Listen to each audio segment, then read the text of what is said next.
sebagai CEO atau owner itu ya jangan juga hanya berpikir pendek gitu, walaupun kita harus survive dulu itu sekarang ini. Tapi sudah mulai mempunyai planning-planning, jangan sampai nantinya ada kejadian yang seperti ini, kita juga tidak siap lagi gitu. Selamat sore, Roy. Apa kabar? Selamat sore Pak Budi. Apa kabar Pak? Oke. Terima kasih nih, udah bisa live kita ya. Iya, akhirnya bisa ketemu Pak. Ya. Kita coba kenalan dulu sama Pak Roy Suraji gitu ya.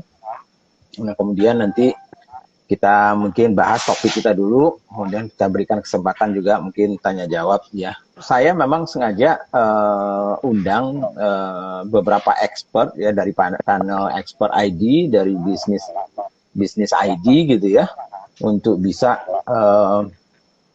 diskusi atau sharing lah mungkin ya, pengalaman maupun mungkin tren-tren baru.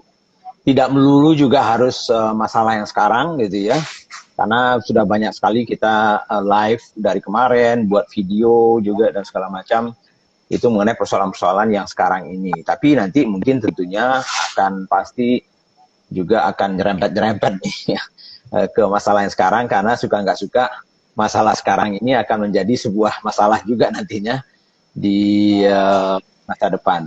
Kemudian mungkin saya kenalkan dulu Pak Roy Suraji ini, sahabat saya dari tahun berapa ya, 94 kali ya Roy ya. 4 ya, betul. 94 ya. Jadi beliau pernah berkarir cukup lama ya di Coca-Cola, kemudian berkarir juga di Lotte ya sebagai Vice President Director, pernah juga menjadi ekspatriat lah, TKI TKI tingkat tinggi gitu di Singapura ya Roy. Singapura Itu ada. waktu itu di Metro ya. Ya betul, Metro Ya, retailer di Jerman. retailer Jerman ya di Singapura, dia Metro Cash and Carry ya. Ini Singapura, sempat juga akhirnya langlang buana ke Vietnam, masih di perusahaan yang sama ya Roy, di Vietnam ya. Betul. Ya, ya, di Metro Cash and Carry ya, sebagai Customer Management Director di situ. Kemudian di perusahaan yang sama juga, wah kayaknya nih Metro nih in love with you gitu ya.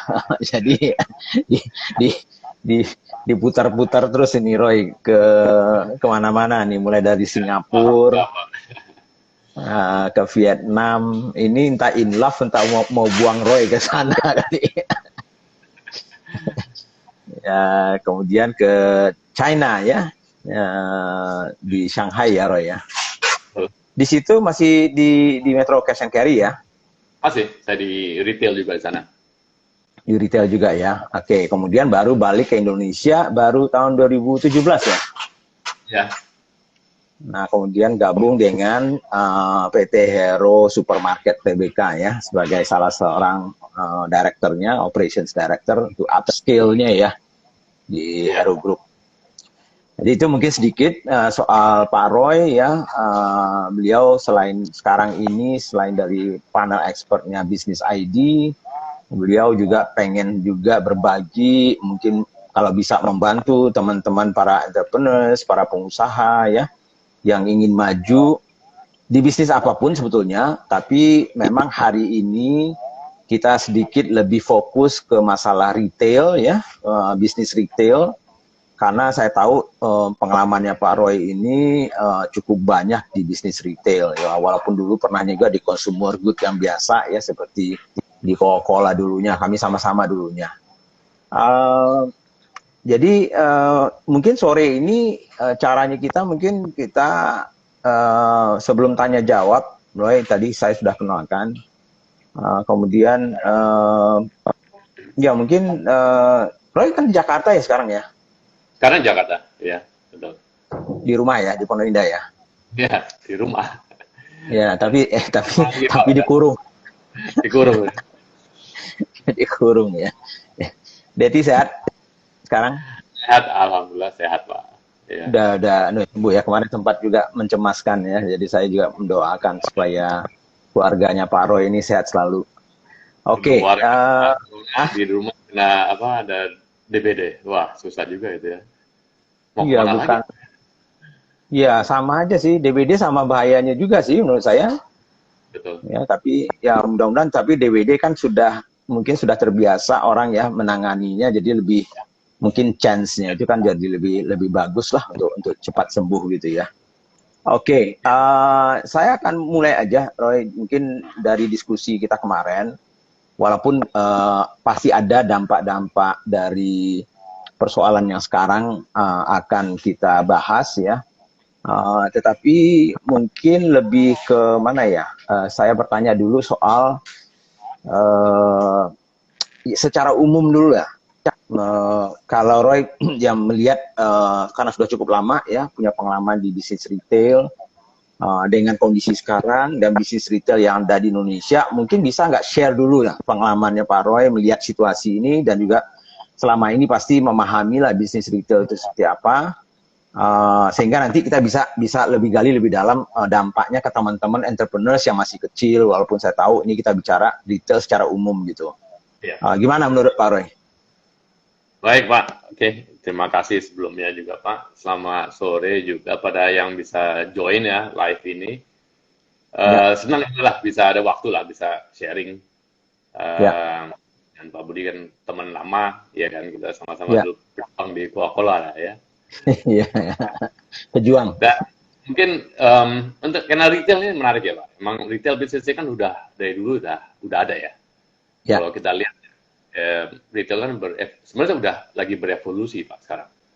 ya, Dan dari beberapa tahun ini kita lihat evolusinya udah ke arah kemana gitu ya. Kita lihat ya, dari 100 tahun lalu kan memang ya namanya kan zaman dulu kan namanya mom and pop shop itu kan ya, revolusi ada department store, masuklah Walmart gitu kok yang toko besar yang semua ada dalam ya, satu gudang. Masuklah e-commerce ya, social media. Saya lihat sih ya. sekarang udah dan itu sekarang saya lihat sih tren mungkin udah ke arah pasti namanya multi channel atau dalam bahasa lain mungkin omni channel. Omni Betul kan? channel ya, ya, ya, Dan itu kan sebenarnya ya namanya retail kan apa sih kita menjual barang yang dibutuhkan konsumen ya, tapi sambil kita cari keuntungan. Itu ya, sederhana aja sih. Gitu. betul. Mungkin saya lihat ya yang saya mengalami lah perkembangan retail ya yang saya bisa share terutama Ya, waktu saya di Cina ya. Itu kan ya, kita juga bisa benchmark lah dengan ya, negara lain karena di situ perkembangan retail saya di sana kan waktu di Coca-Cola pun saya dari sana ditempatkan saya tahun 2003 ya, ya betul. dan saya kembali 2017 tapi ada 2 kali saya penempatan di sana dan di 2 industri yang berbeda satu consumer goods satu di retail dan saya Ya, melihat sendiri itu perkembangan retail di sana gitu loh. ya, Uh, yang namanya proximity atau accessibility buat konsumen itu penting. ya, Income juga mereka naik, ya kan pertumbuhan ekonomi lah kita tahu Cina itu kan berkembang sekali ya. Tapi betul. ada dengan pertumbuhan kemacetan dan kesibukan orang juga naik, jadi itu berevolusi sendiri itu yang dari toko biasa ya. Ya, Mereka banyak yang lari ke online itu udah jelas Pak. Ya. ya, Ada e-commerce lah, ada Alibaba masuk dengan e-commerce-nya, B2B kan baru mulai itu. ya. Nah, terus masuklah WeChat, ya kan? Oke, WeChat kan aplikasi biasa seharusnya ya. Awalnya itu cuma aplikasi aja buat komunikasi kayak gitu, WhatsApp kayak gitu ya. Tapi Ya, WeChat itu kan berevolusi juga menjadi ya platform yang mendukung UKM segala macam. Ada ya, WeChat Pay masuk, Alibaba masuk, Alipay, dan segala macam. Itu ya, naik semua. Jadi dan mendukung ada Taobao buka lah marketplace, Tmall, JD, ya, Alibaba yang tadi cuma di online, mereka juga akhirnya buka toko juga, offline juga. Yang namanya ya, Hema. Kalau yang udah pernah ke sana ya, namanya Hema itu adalah toko grocery yang ya. yang mengambil benar-benar omni channel.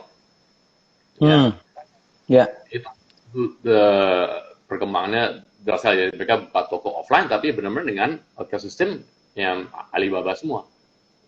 ya, Jadi ya. omni channel atau multi channel tuh udah arahnya ke sana udah, Mas. Jadi Yang sudah menarik, keharusan lah ya. iya, itu udah keharusan. Dan menariknya juga ya, mereka kan di Cina pun kan mengalami krisis juga epidemik waktu itu, SARS, ingat tak? Iya, iya betul. SARS SARS dari itu, mereka juga ya. iya, di Ya, mereka tapi ya, dari epidemik ya, di mereka aja. Dan itu sebenarnya adalah mengakselerasikan e-commerce di sana secara nggak ya, langsung. Gitu. ya, Gitu. Jadi dan itu saya lihat sih dah kedepannya dah ya akan ke sana gitu. Mau nggak ya, mau. Saya masih connect dengan teman-teman saya di Cina ya, ya, yang punya toko kopi apa. Ada tuh saya telepon saya juga khawatir ya, gimana nih keadaannya. Oh, bisnis saya sih sempat pasti drop nih gitu ya. Dia punya toko ya, 40 lah. ya, Tapi betul, awalnya online dengan bisnis kopi ya, aja. betul. Tapi dia bisa survive. Dia bilang, kenapa ya? Awalnya saya emang kayak punya online yang kuat. Oke. Itu, Ini itu, toko itu. biasa kita ceritain. Hmm? Toko biasa ya.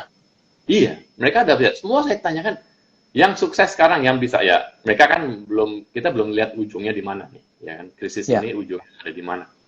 Tapi bisa dibilang mungkin di Cina tuh lah, mereka ada recovery lah sedikit. Tapi ya, semua saya tanya berapa teman, mereka bilang semua yang mempunyai online apapun, mereka bisa recover lebih cepat. Gitu. oke. Mau dijual baju, kopi nih tuh teman saya dia jual kopi, dia Ya, menarik lah. Nanti kita lihat apa yang mereka lakukan lah. Tapi lebih ke trennya, saya lihat di sini. Tapi yang penting kan sebenarnya sih retail kan berevolusi kenapa? Karena juga konsumen polanya juga berubah. Kan? ya, Ya, betul. punya sosial environment-nya berubah. Dan Ya, itu yang kita sedang beradaptasi gitu terhadap itu. Nah, setelah krisis ini pasti kita harus benar-benar jeli untuk lihat apa sih yang berubah. Ya. ya, Pola konsumen apa yang berubah sekali. Nah, itu yang kita harus lihat. Sehingga kita bisa membuat produk kita, ya, kita bisa accessible terhadap mereka.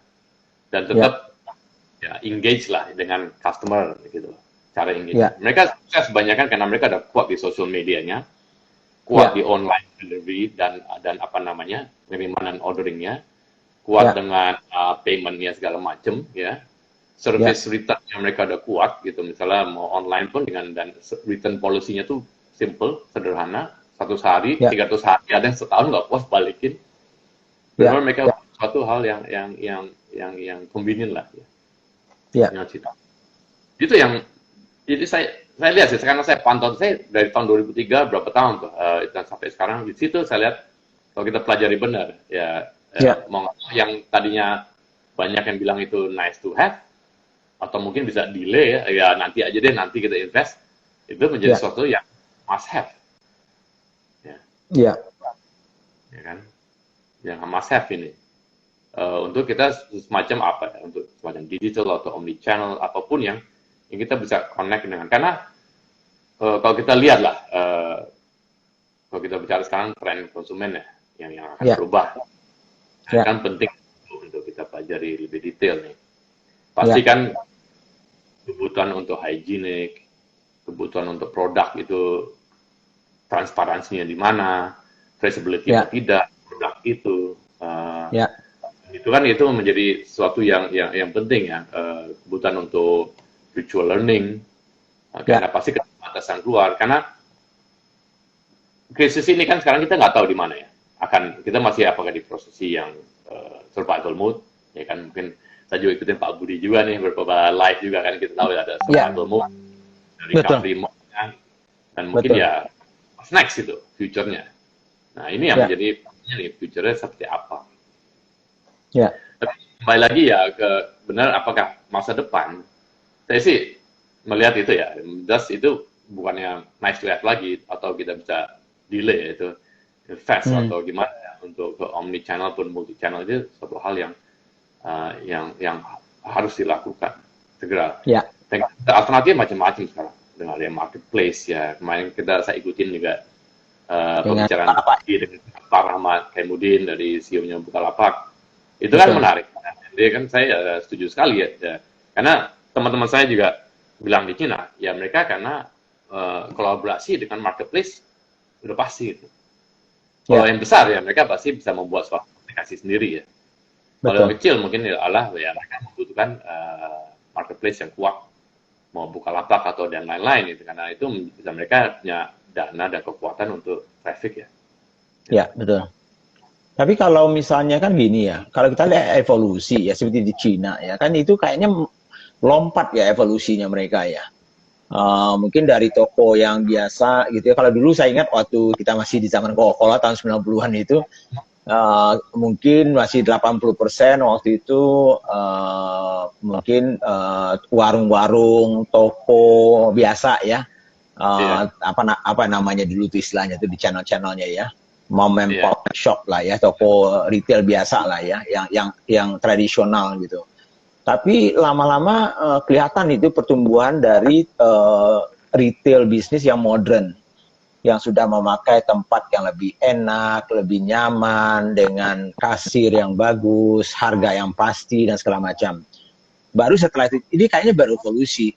Tapi iya. di Cina itu kayaknya itu evolusinya nggak seperti itu. Kayaknya lompat langsung karena mungkin ada teknologi yang bisa membantu mereka tanpa mereka harus merubah tokonya mereka itu menjadi toko yang modern, tetapi diinstal teknologi-teknologinya mereka di tokonya mereka, mereka bisa survive dan mungkin juga bisa berkembang lah gitu ya. Iya. Apakah seperti itu yang dilihat Roy itu di Cina? Kalau lihat di Cina sih, apapun mereka loncat semua itu. Iya ya, Melewat. Ya, kalau kita ambil analogi lah, kayak video zaman dulu, Betamax, segala PHS, mereka kan nggak lihat langsung aja ke, apa namanya, digital video gitu kan. Nggak ada ya. Dan nggak kalau ada kita, evolusi, mereka evolusi udah semua mulai ya. sekarang, evolusi semua, udah loncat gitu. Mungkin mereka udah lihat ke the arah ke 5G, kayak kayak Ya soal gitu. betul, ya, Tapi ya, salah satu yang membuat mereka itu, saya lihat sih, teknologi itu yang membantu WeChat ya. Saya lihat, saya itu mengalami sekali itu. WeChat itu dari platform mereka kan super app ya namanya itu ya, benar-benar yang bisa membuat bisnis kecil itu eksis dan ya, sederhana. Iya, itu yang benar-benar ya, yang buat mereka tempat dari yang tradisional. Dan walaupun secara look and feel gitu mereka ya masih tradisional, tapi ya mereka di balik itu semua udah menggunakan teknologi orderingnya segala macam, betul, paymentnya tinggal scan, tinggal mereka taruh betul, QR code, scan, betul. udah payment semua hampir. Betul. Jadi saya lihat juga waktu beberapa kali saya kemarin itu kemudian waktu pergi ke Cina juga kemarin, memang sudah lama, cukup lama saya waktu itu nggak pergi ke sana, tapi begitu melihat perubahannya itu mulai dari saya membayangkan UMKM kita ya di Indonesia ya. Betul. Di sana itu betul-betul mau mulai dari tukang sapu, tukang buah yang di pinggir jalan, yang cuma gerobakan di segala macam, jual buah dan segala macam, itu sudah semuanya WeChat itu. Jadi mau bayar pun sudah pakai QR code dan segala macam gitu. Dan saya yakin di belakang itu ada sistem-sistem. Nah, persoalannya adalah kalau kita balik ke Indonesia misalnya ya. Walaupun kita sempat bicara kemarin dengan CEO-nya Bukalapak yang baru ya, Mas Rahmat ya, Rahmat Kaimuddin, Ya. bahwa mereka juga ada masuk ke warung-warung ya, membantu sistem, kayaknya lebih ke sistem supply chain-nya ya. Sebetulnya Betul. itu sih masih cukup bagus. Saya tidak mengatakan saya mempromosikan sebuah brand, tidak. Tapi ini kita melihat dari sisi bagaimana UMKM itu bisa memanfaatkan teknologi ya, yang seperti apa yang Pak Roy kata tadi itu, Ya. karena suka tidak suka kita itu sudah harus memikirkan itu. Nah, kalau kita nggak punya kemampuan untuk membangun teknologi sendiri, kan berarti harus ada platform-platform atau teknologi-teknologi yang bisa Ya. diinstalkan ke dalam sistem tradisionalnya kita, katakanlah ya, apakah itu kaki limanya, atau warung biasa, kios, tetapi sudah bisa terhubung dengan dunia maya ini dengan segala macam kelebihan-kelebihannya gitu ya. Nah, saya tahu memang ada beberapa teknologi yang sudah mulai, tetapi masih belum menurut saya seperti yang saya bayangkan dan saya inginkan gitu ya. Karena harusnya ya warung-warung, kita ingatlah waktu di Coca-Cola itu kita tahu bahwa yang namanya gerai-gerai tradisional, toko-toko tradisional itu ya masih jumlahnya jauh lebih banyak daripada yang modern. Betul. Jadi bayangkan kalau ada sebuah teknologi yang betul-betul menggabungkan semua atau menghubungkan mereka semua, mengkolaborasikannya dari mulai end to end-nya, dari supply-nya, mungkin dari payment, dari segala macam, maka mereka juga tidak akan kalah bersaing harusnya. Misalnya kan kelebihannya perusahaan-perusahaan besar seperti Indomaret, Alfamart kan mereka punya skala ekonomis ya, yang bisa membeli barang lebih murah dengan terms of payment atau pembayaran yang temponya cukup lama. Nah, kalau pantauannya Roy sendiri gitu ya, dari sisi teknologi dan yang lain, nah memang saya tahu ada warung pintar yang kemarin itu juga ada, tapi belum ada yang betul-betul menurut saya tuh masif, dan juga apakah teman-teman yang punya bisnis yang kecil-kecil ini sudah siap atau tidak. Makanya itu yang saya coba memperbandingkan dengan Cina tadi itu. Mereka kok kayaknya itu cepat sekali acceptance-nya atau penerimaannya itu, bahwa mereka mau melakukan itu, dan hampir semuanya mau lompat ke teknologi yang mungkin harusnya mungkin pada saat kita lihat perjalanan mereka harus belum sampai di situ gitu, Roy. Ya mungkin dengan ada krisis ini ya, mungkin itu sebagai bisa dibilang ya kayak wake up call juga, ya kan? Ya. Oh ini emang harus berubah juga kita. Ya. Dan karena pandemik ini kan apa ya, krisis ini merubah lah gitu sesuatu. Saya kembali lagi, saya SARS itu di China itu sebenarnya mungkin salah satu kontribusi akselerasi dari penerimaan dari e-commerce itu di tradisional toko-toko itu.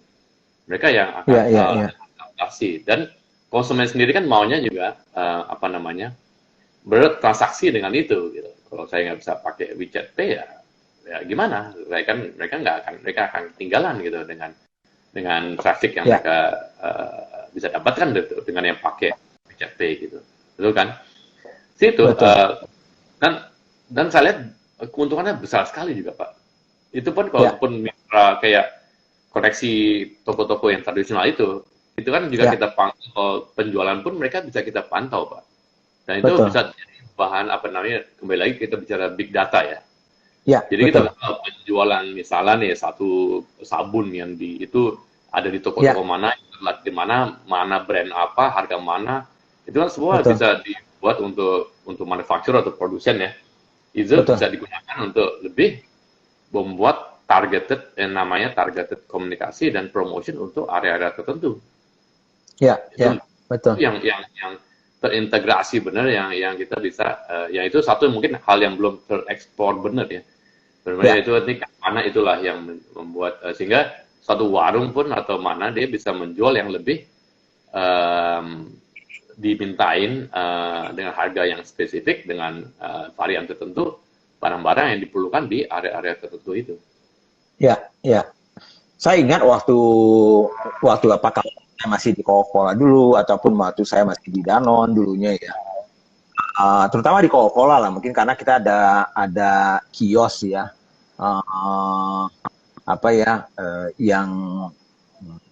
Kios yang kita serve ya, atau yang kita layani ya, cukup banyak kan ya. Dulu saya ingat sekali itu pada saat kita mencoba melakukan penelitian mengenai kios itu. Misalnya satu warung ya, kios yang di pinggir jalan itu, mereka jualan. Itu kan banyak sekali barang yang mereka jual di dalam kiosnya itu. Rata-rata itu mungkin ada 500-an item yang berbeda-beda yang dilihat gitu ya. Di sana gitu. Padahal belum tentu semuanya laku tuh. Betul, belum tentu semuanya laku. Paling yang laku itu seingat saya tuh waktu itu adalah misalnya seperti minuman, itu salah satu. Kemudian mungkin seperti rokok tuh ya. Kemudian yang ketiga mungkin seperti Indomie ya. Kemudian seperti snack ya. Sisanya itu enggak. Tapi begitu kita bongkar kiosnya itu, kita coba pretelin ya. Mereka sendiri nggak ingat itu, ada barang ini yang saya mungkin udah 2 tahun lalu beli, tapi di sudut sana nggak terjual, padahal itu uang yang tertanam dan berputar toh gitu ya. Nah, persoalannya kan ini kan masih manual kan ya. Jadi kalau kita punya yang data yang disampaikan oleh Pak Roy tadi itu kita sudah tahu persis yang mana yang laku, yang mana yang tidak. Lalu stok kita di dalam itu seperti apa, bukannya baru ingat 2 tahun setelah itu udah busuk itu barang, sudah rugi juga nggak bisa dijual gitu. Jadi mungkin perbedaannya bagi saya ini bukan soal retail bisnis dari UMKM, ini bukan hanya soal paymentnya saja gitu ya menurut saya gitu ya. Karena kalau payment bisa saja misalnya dengan payment yang ada sekarang itu kan banyak ya, sudah bisa masuk gitu. Tapi bagaimana mengintegrasikan sebetulnya teknologi yang dari itu payment itu lebih di tengahnya lah ya. Tapi yang ke belakangnya, ke supply-nya, ke produsennya, kepada logistiknya, distributornya, itu yang belum saya lihat cukup dibandingkan dengan Cina gitu, Roy. Dan memang salah satu tantangan di retail itu adalah di inventory kan Pak. Itu ya yang saya pengalaman untuk di retail adalah bagaimana kita manage inventory kita seminim mungkin. Tapi yang banyak dibutuhkan gitu. Nah, kita juga itu kalau dengan kita bisa punya transparansi mana yang lebih laku, kita bisa stoknya lebih banyak, mana yang tidak laku ya kita nggak bawa gitu kan. Nah, hanya mau biasanya kan retail kita jual apa yang kita beli yang kita bisa jual.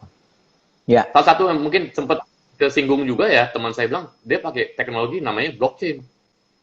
Nah, itu lagi yang jadi mungkin itu bisa membuat lebih transparansi ya. Mungkin saya nggak awam ya, tapi mungkin blockchain, tapi itu salah satu yang mereka sebut banyak yang membuat mereka bisa recover juga lah sekarang ya, atau mungkin bukan recover tapi ya dengan adanya itu keadaan mereka lebih baik dan kedepannya akan lebih mereka gunakan lah. Survive lah. Survive lah, betul. Ya, betul. Jadi memang jadi artinya salah satu yang saya lihat dari key point yang dari pembicaraan kita ini, bahwa apapun yang akan terjadi nantinya ya memang kita sebagai pemilik bisnis, entrepreneurs, apakah kelas kita masih UMKM atau tidak, bahwa penggunaan teknologi untuk membantu bisnis kita dari mulai ujung ke ujung itu kayaknya sudah harus di dalam rencana atau minimal sudah keharusan ke depannya ya Roy ya. Harus. Itu udah menjadi, saya lihat sih suatu hal yang keharusan. Ya, karena itu, betul. Apalagi kayak sekarang ya, kita di posisi lockdown kayak gini. Ya banyak perusahaan yang di Cina pun teman saya engage dengan sosial media. Itu yang pertama dia lakukan. Dengan itu, gitu ya? Karena tetap dia tidak mau, ya dia mau tetap kan mereka memakai pasti karyawan nomor satu, customer juga mereka coba pertahankan.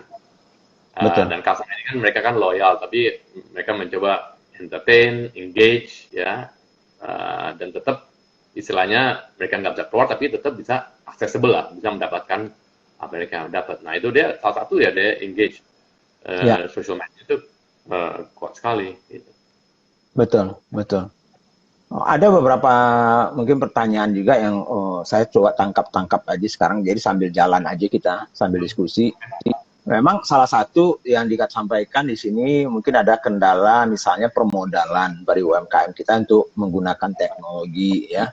Kemudian ada juga si Teti mengatakan bahwa ya perubahan sistem pembayaran itu malahan menjadi sebuah pembeda malahan kalau kita tidak dibandingkan dengan misalnya bisnis yang masih memakai cara tradisional. Jadi itu salah satu mungkin membantu juga dia membedakan dengan bisnis yang lain. Sedangkan Faris ini mengatakan bahwa dari Sulawesi itu bahwa ya dia ya mungkin modal juga jadi persoalan sih gitu ya. Nah kemudian tentunya di sisi permodalan UMKM ini dan mencoba membedakan UMKM ini dengan yang lain itu apa itu ya insight-nya atau input-nya dari Pak Roy? Ya mungkin modal ya, tapi saya lihat untuk masuk ke marketplace saja misalnya. Ya. Marketplace mungkin nggak membutuhkan modal yang besar ya. Ya, betul. Ya, itu mungkin salah satu saya lihat yang utama yang bisa tetap ya bagaimana bisa connect dengan dan barang yang diperjualkan itu bisa tetap dibeli gitu oleh pelanggan yang setia dan jadi buat saya lihat sih situ ya banyak karena teknologi makin murah sekarang ya. Ya betul. dulu ya CRM aja yang CRM mungkin yang mahal sekarang program CRM mungkin sekarang lebih murah dan Betul. lebih sederhana. Yang penting kan Betul. kita jelas mungkin kita tetap apa ya, kita harus buat plan juga sih. Ya. Kita tetap buat plan, bikinlah fase, mungkin fase pertama kayak apa bentuknya, fase kedua kayak apa, fase ketiga.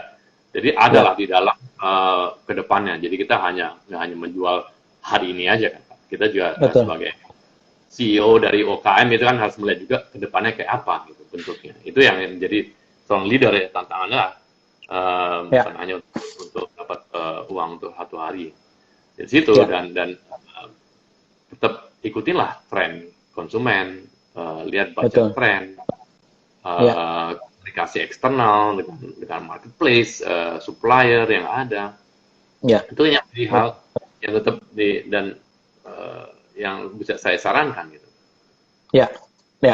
Jadi kalau soal modal memang ya UMKM manapun juga pasti ada persoalan modal, tapi ini juga mungkin termasuk yang salah satu yang paling sering mungkin saya sampaikan ke teman-teman ya, yang terutama yang masih kelasnya UMKM lah ya, bahwa dengan perubahan waktu, dengan teknologi yang luar biasa cepatnya berubah, malahan sekarang inilah waktunya di mana yang kalau dulu di zaman kita, Roy, dulu itu kan mahal sekali semuanya itu ya, teknologi itu ya. Betul. Mau pakai email aja semuanya susah, harus ada bayar. Tapi sekarang semuanya gratis. Mau kita tadi itu CRM, malah ada mungkin CRM yang gratis mungkin ya, dalam tahapan tertentu misalnya. Kadang-kadang ada yang freemium istilahnya ya, untuk jumlah sekian customer bisa. Nah, untuk misalnya kita financial system misalnya ya, untuk akuntansi ada yang gratis juga, banyak teman-teman. Cuman yang mungkin yang lebih mungkin yang saya lihat itu masalah pemikirannya teman-teman UMKM ini mungkin mayoritas mungkin ya, saya nggak tahu ya, mudah-mudahan tidak, yang banyak belajar dengan saya tidak sih, mereka sudah terbiasa dengan berpikir panjang gitu. Tapi kalau kita lihat UMKM yang 60 juta ini 90%-nya informal ya mereka pikirannya sangat pendek gitu. Jadi sehingga memang akhirnya terjebak sendiri dengan pemikiran jangka pendek. Kemudian dalam situasi yang seperti ini ya tentunya menjadi sebuah kendala untuk mereka. Jadi apa yang disampaikan Pak Roy itu benar sih, sebagai CEO UKM-nya atau pemiliknya dan segala macam. Kalau betul-betul kita mau besar, mau survive, mau sustainable gitu ya, mau sukses yang menjadi ya kayak pendiri Hero lah Pak Ipung misalnya ya, dari dulu cuman kios mungkin di Mangga 2 atau di kota sana itu misalnya, habis itu menjadi besar dan segala macam, itu kan karena mempunyai mimpi dan pemikiran yang cukup jangka panjang. Nah ini yang mungkin masih banyak, jadi mungkin ini pelajaran juga untuk teman-teman yang menonton kita sore ini gitu ya, bahwa salah satu yang bisa mengakibatkan juga tidak keluar kita dari masalah ini adalah pemikiran kita sendiri gitu. Betul. Gitu ya Roy? Banyak ikut bimbingan Pak Budi terus nih, lebih banyak nih harus bisa join Pak Budi ya. Iya, betul. Jadi nah kemudian ada juga yang mengatakan bahwa tadi itu ya, dalam bisnis retail berapa lama jangka waktu yang ideal untuk stock of 6 itu ya? Itu ada pertanyaan dari Rosid Mualim itu. Gimana Pak Roy? Kalau saya sih ya stock of 6 sih bisa setahun sekali cukup untuk stok gitu. Ya tergantung dari kita juga ya, kalau kita punya loss-nya tuh rendah ya mungkin setahun sekali, tapi kalau loss-nya cukup tinggi atau itu ya berarti mungkin bisa lakukan 2 kali gitu kan. Nah itu kan kembali lagi ke manajemen kita sendiri kan, kenapa bisa tinggi gitu kan loss-nya itu. Ya kan? Karena itu kan apapun kita lakukan stock of 6 ya pasti ada biaya juga kan, cost-nya juga tinggi. Nah bicara mulai cost itu ya, mungkin para yang UKM ya, yang di retail itu kan kita harus punya cost disiplin yang kuat, Pak. Dan gitu itu ya? yang betul, karena cost itu kan margin kita kan ya bisa bagus, tapi kan kalau kita punya cost disiplin yang bagus dan Dan itu usahakan itu adalah suatu proses yang reguler, yang rutin di review lah itu ya. Lihatlah P&L, lihatlah cost line-nya mana, labor cost-nya kita berapa persen, berapa rasionya. Kalau yang perusahaan yang bagus bisa cuma 3%, kenapa kita jalan dengan 8% lah misalnya. Berarti kita nggak menjalankan bisnis kita dengan cost control yang bagus. Saya lihat sih, karena lagi saya ngomong cost ya, karena apalagi dalam keadaan kayak gini, kan kita berarti kan membuat cash flow kan. Cash flow yang punya cash flow yang bagus, dia pasti akan survive, ya kan? Dan punya cost yang bisa cost yang bagus, yang rendah ya, pasti dia akan jauh lebih bagus gitu. Nah itu disiplin cost disiplin itu yang harus dijalankan juga dari awal gitu. Ya, betul. Jadi kalau misalnya kita bicara nih, kalau teman-teman yang bisnisnya kebetulan retail ya, dagang, retail dan segala macam, secara bisnis model kan memang margin atau tingkat keuntungannya kan nggak seperti sebesar manufacturing atau produsen yang prinsipalnya kan ya, Pak Roy ya. Iya. Jadi kalau begitu kan berarti salah satu harusnya basic kompetensi atau skills yang core atau yang inti yang harus dipunyai oleh pemain-pemain retail ini harusnya adalah cost management itu ya, bagaimana mengelola cost-nya itu ya. Betul. Itu penting. Iya. Bagaimana kita mesusun organisasi, berapa karyawan kita perlukan, ya kan? Dari utility, pemakaian listrik, rentalnya segala macam, bagaimana kita negosiasi dengan pemilik bangunan gitu kan, untuk dapat rent yang bagus gitu. Kalau kita mau exit atau kita mau perpanjang, itu kan hal cleaning, kebersihan lah, atau sistem keamanan ya. Contoh aja, apa perlu misalnya, contoh satu toko kita harus ada 3 atau 4 orang satpam lah contohnya, ya kan. Betul. Tapi kalau standarnya melakukan itu, ya oke. Tapi yang dimana pengalaman saya dilakukan di retail itu adalah, saya lihat satu cost ada yang must have, kita bagi must have, should have, atau nice to have, contoh gitu kan. Misalnya, must have itu adalah, misalnya kita bicara satpam lah. Karena must have itu adalah, selama tidak mengganggu customer shopping experience, tidak melanggar, tetap keamanan pangan dijaga, dan juga tidak melanggar istilahnya undang-undang lah, itu kan berarti must have. Yang setelah itu ya lainnya ya should have atau nice to have, ya kita bisa keluarkan lah dari cost itu sendiri, sehingga kita bisa lebih lean lah itu sendiri, dan lakukanlah benchmarking juga perusahaan bersama di kalau kita bisa dapatkan lah ya, besi indikator apa yang best practice itu menjadi peranan penting. Kalau dia bisa menjalankan cost-nya itu total expense misalnya cuma 15%, kok kita ada di kisaran 25%, ada yang nggak benar. Ya. Betul. Kalau misalnya gini ya, kan tadi kita cerita bahwa nantinya pasti kan teknologi itu kan sangat berperan ya di dalam bisnis retail. Sekarang sudah berperan ya pasti ya. Lalu kita lihat pengalaman di Cina mungkin ya, kemarin yang Roy ceritakan benchmark kita lah, bagaimana mereka melompat ya memakai teknologi itu yang sebetulnya bisnis-bisnis tradisional UMKM pun sebetulnya masih bisa survive dan memakai teknologi itu tanpa dia sendiri harus berevolusi secara bisnis modelnya. Nah, pertanyaannya adalah apakah misalnya kalau saya ini jadi UMKM retail ya, kemudian apakah saya harus masuk ke bisnis yang startup itu, saya berubah misalnya menjadi seperti misalnya saya nggak tahu sayur box kayak mau jadi seperti apalah misalnya ya yang pakai delivery, pakai aplikasi ya. Jadi sebetulnya sayur box itu bukan dagang sih menurut saya sih. Jadi itu sebetulnya mereka adalah platform kan ya. Tani Hub itu juga bukan retail, itu mereka adalah platform gitu. Jadi beda. Jadi artinya ya kalau mereka mau masuk itu lain bisnis model dan juga bukan nggak sama kan gitu ya.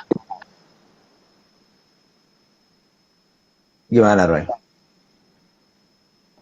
Sorry Pak, tadi agak keganggu tadi awal itu dari Ya tadi awal. kan ada pertanyaan bahwa kalau misalnya memang teknologi itu adalah salah satu bagian terpenting dari masa depan dari retail ini, kenapa nggak mereka buat aja bisnis platform gitu ya? Misalnya saya nggak usah jualan lagi secara offline, saya bikin khusus untuk misalnya grocery, atau saya khusus untuk sayur aja, atau saya khusus untuk beras aja, tapi saya bukan lagi retail tapi menjadi sebuah platform gitu.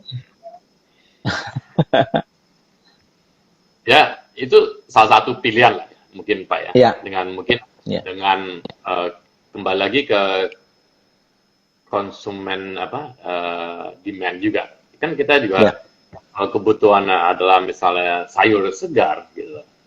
Dan ya, kita sekarang bergerak di bidang sesuatu yang mungkin yang kedepannya tidak laku ya, itu berarti harus pivot ke sana, ya ya, kan, untuk sana. Dan trennya adalah kita lihat bahwa ya, konsumen sekarang kan pengen menjaga sayur segar dan asal usul dari sayur dari mana, ya, traceability itu kan, ya kan, dan ya, itu juga langsung kirim gitu loh, karena ke depan nanti mungkin mereka akan belanja kurang keluar tapi lebih banyak di delivery. Ya ya, saya sebagai opportunity ke depan ya, situ ya, buat saya sih menarik gitu loh, ya kan. ya, betul, Itu bisnis bisnis opportunity yang bisa dilihat gitu loh, ya kan. Kalau kita betul, melihat bahwa karena kita juga gini, sekarang ini kan sosial itu demografi berubah nih. ya, Pola belanja, pola hidup akan berubah. Jadi kita harus jeli lihat kemana nih arahnya, ya kan. Dan kalau ya, kita lihat bisnis kita down sampai 90% misalnya, nih, itu ya, jadi pertanyaan besar itu, apakah kita tetap perlu adaptasi dengan produk ya, kita atau kita perlu ya mau nggak bilang saya apa kita perlu exit dan cari alternatif lain gitu. ya, Itu jadi pivot gitu ya, pilihan lah ya, ya pivot gitu ya ya, benar ke sana gitu ya kan. betul, Tapi kalau kita menjual misalnya hanya sabun biasa gitu dan kedepannya ya, wah ini kayaknya ya benar kita mungkin sabun saya eh, bisa kita promosikan karena dia kan barang yang untuk higienis ya, ya itu pasti ke betul, depan buat saya satu opportunity ya ya, mungkin dan itu kita kembangkan lah ke sanitizer lah ya, buat rumah karena menarik kayak sekarang nih saya di depan ya, rumah di daerah perumahan saya ini saya mulai melihat di depan pagar itu udah ada apa namanya ya, sanitizer. ya, Wah, ya kan? Ini kalau ini berarti lama-lama setiap rumah akan ada kayak gitu. Itu kan suatu opportunity. ya, Bisa betul, beradaptasi atau merubah apa namanya produk kita untuk ke arah sana. Kalau kita betul, lihat juga trennya ke sana gitu kan Pak. Dan ya, demand konsumen akan membutuhkan itu ke depannya. betul, betul. Ya mungkin ada juga yang komen ya bahwa misalnya tukang sayur pun harus harus berubah sekarang ini ya. Saya paham sih. Memang karena corona saya malah di kompleks saya ini, saya kebetulan di kompleks saya itu ada dua nih. Misalnya di kompleks di sini itu karena mereka nggak boleh masuk misalnya ke dalam kompleks. Jadi apa yang dilakukan itu adalah mereka diberikan 1 hari sebelumnya waktu untuk ambil order gitu. Jadi mungkin lewat, Hmm. saya nggak tahu mungkin ya, caranya bagaimana, itu mungkin pakai WhatsApp atau Messenger, saya nggak tahu.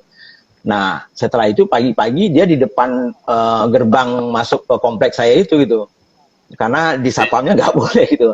Jadi baru orang menjemput. Jadi artinya itu sudah memaksa orang yang tadi itu tukang sayur mungkin nggak memakai teknologi ya. Iya. Tapi sekarang sudah mulai mencoba-coba juga memakai teknologi. Kemarin juga saya bicara dengan banyak sekali teman-teman dari Mas Tommy Wong ya, Ko Tommy Wong.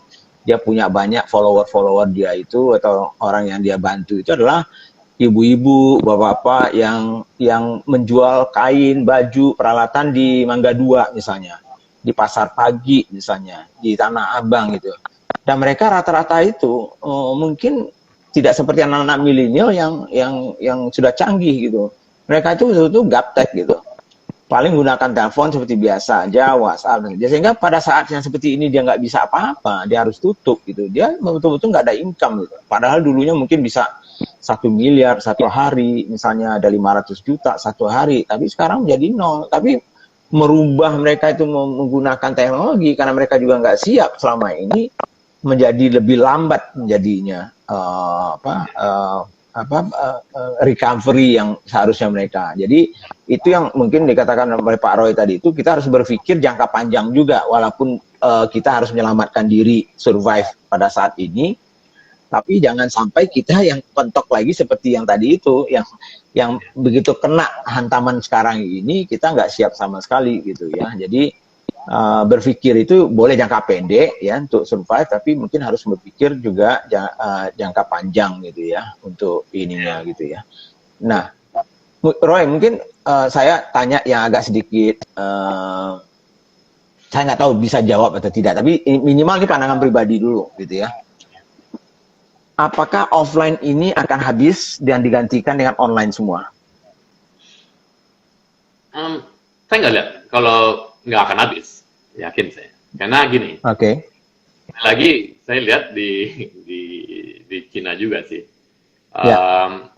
Kita lihat awalnya contoh kayak pemain ya Alibaba lah, ya kan, dia kan punya hanya online aja. Tapi mereka akhirnya membuka online juga, offline juga. Karena dan teman saya awal saya bilang juga yang jual kopi juga, dia awalnya juga di online. Tapi sekarang ini dia punya sekitar 40 offline. Karena offline itu saya lihat ada kegunaan juga ya. Waktu kan kita juga mau bisa fungsinya nggak hanya menjual, tapi juga sebagai showroom.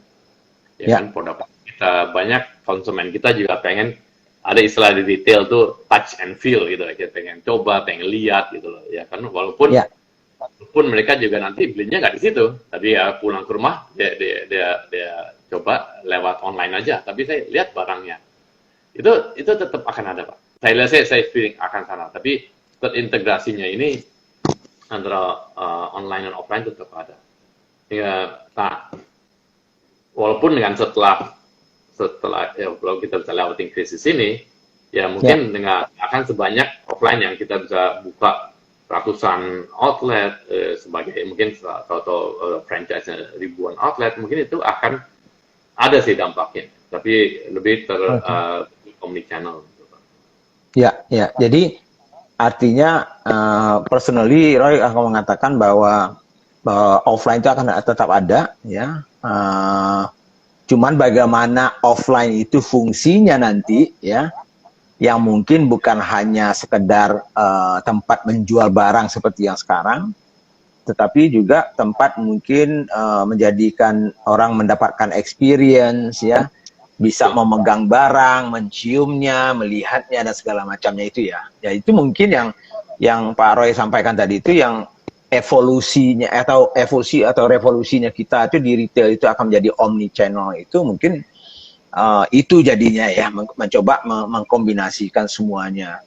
Kalau dilihat dari data retail Indonesia, setahu saya dari beberapa data baik Nielsen maupun dari data pemerintahan, sebetulnya bisnis e-commerce atau yang online bisnis itu ya masih kecil banget ya. Masih baru cuma beberapa persen. Even di Cina pun masih kecil banget, saya lihat itu data terakhir itu nggak sampai 17% itu malah totalnya. Jadi masih tetap yang offline itu nggak mungkin langsung tergantikan semuanya, dan juga nggak perlu menggantikan semuanya ya. Bayangkan Amazon yang dulunya raja retail online ya namanya, akhirnya beli juga bisnis offline Whole Food misalnya. Jadi ini kadang-kadang kan kebalik-balik nih. Amazon yang cerita yang selalu mengatakan wah ini rajanya online ini ya, retailnya online gitu ya, walaupun dia mulainya dari buku gitu, apa aja sekarang dia jual, tapi tiba-tiba dia beli wholesale yang offline gitu. Tapi kebalikannya lagi, rajanya retail dunia itu kan Walmart ya. Boleh dikatakan saking besarnya dia malah omsetnya atau revenue-nya itu bisa lebih besar daripada perusahaan-perusahaan minyak terbesar gitu di dunia gitu. Nah, tapi sekarang kalau saya lihat, saya baca kemarin itu malahan Walmart itu sekarang itu merekrut orang dalam masa krisis ini, merekrut orang sampai 100.000, 150.000 tambahan pekerja baru gitu. Orang lain tiarap dan apa istilahnya, bangkrut, mungkin tutup, malahan dia naik. Jadi Amazon lihat seperti itu, Walmart yang dasarnya adalah offline tapi bisa survive, yang Amazon yang dasarnya memang sudah e-commerce dan online itu bisa memain. Nah itu gimana menurut Pak Roy itu? Ya ini saya bilang mungkin evolusinya masih belum terbentuk. Kayak apa? Ya, Jadi offline dibuka online, buka offline, offline buka online, dan ada yang benar-benar apa namanya mencoba menggabungkan ya, semuanya. Jadi ini betul. benar masih melihat banyak juga Ya, department store atau mungkin yang hypermarket besar, mereka ada yang ya, mengurangi kan space optimisasi, mengecilkan ini tapi membesarkan online offline-nya. Itu ya yang ya, saya lihat ini masih dalam dalam apa ya dalam berbentuk lah, belum berbentuk kayak apa gitu ya, betul, evolusinya. Saya lihat betul, ini adalah pasti akan, saya yakin akan antara kombinasi dengan online offline semua, betul, dan banyak kita bisa engage karena bisa jadi ya mungkin karena budaya customer sana pengen beli, pengen datang, tapi dia secara sebelumnya dia datang ke sana, dia udah secara digital udah ke influence, betul nggak Pak?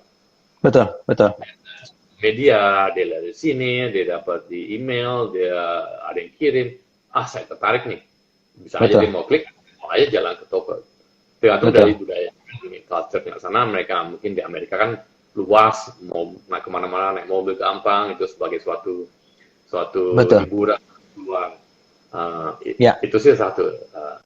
Tapi kembali lagi ya itu kita lihat kan e-commerce mungkin kecil, tapi kalau dilihat nih, konsumen yang secara digital ke influence apa namanya untuk membeli sesuatu, dia ya, tinggal ngomong klik e-commerce atau dia datang ke toko kan sebenarnya blur nih apa namanya nggak jelas nih gitu.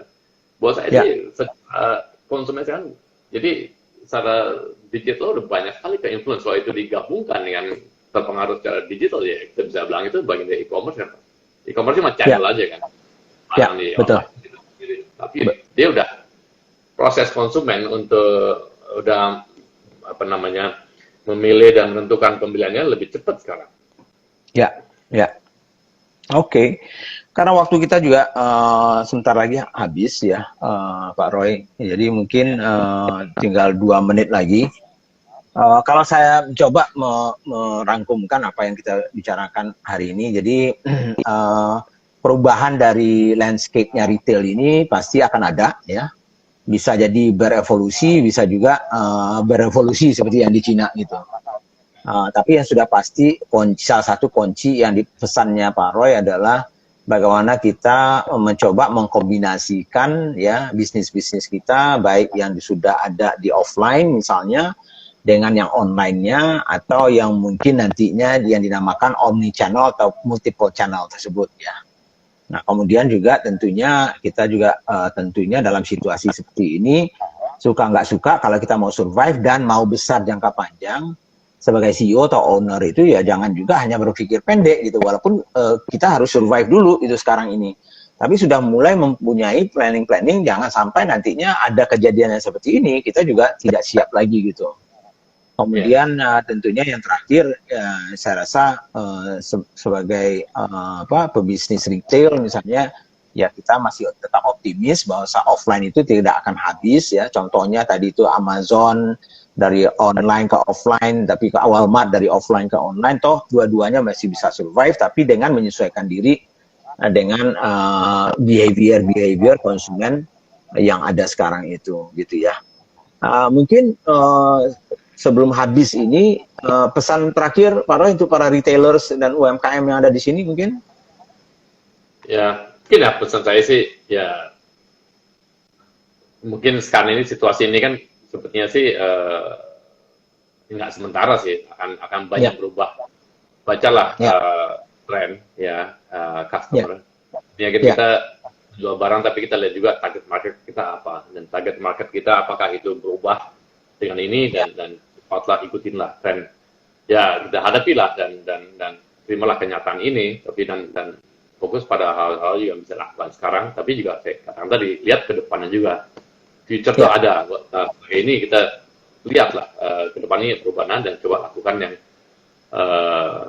perubahan itu, dan terakhir ya apa namanya, kalau bisa beralih lah, gabungan sedikit offline online-nya tuh, online itu sendiri segala macam apa, dan tidak mahal ya, itu kan bisa ada yang cara lebih murah, tapi customer dan karyawan kita tolong diperhatikan juga itu ya.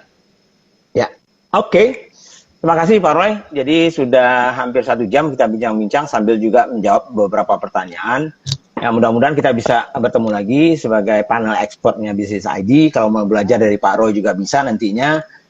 Nanti Business ID akan upload nantinya juga ini, dan banyak lagi program-program nantinya yang akan diluncurkan. Ya, makasih Pak Roy. Terima kasih banyak. Selamat sore. Untuk keluarga ya. Oke, selamat sore teman semuanya dari seluruh Indonesia, yang mudah-mudahan bermanfaat untuk Anda semua. Terima kasih. Assalamualaikum warahmatullahi wabarakatuh. Waalaikumsalam.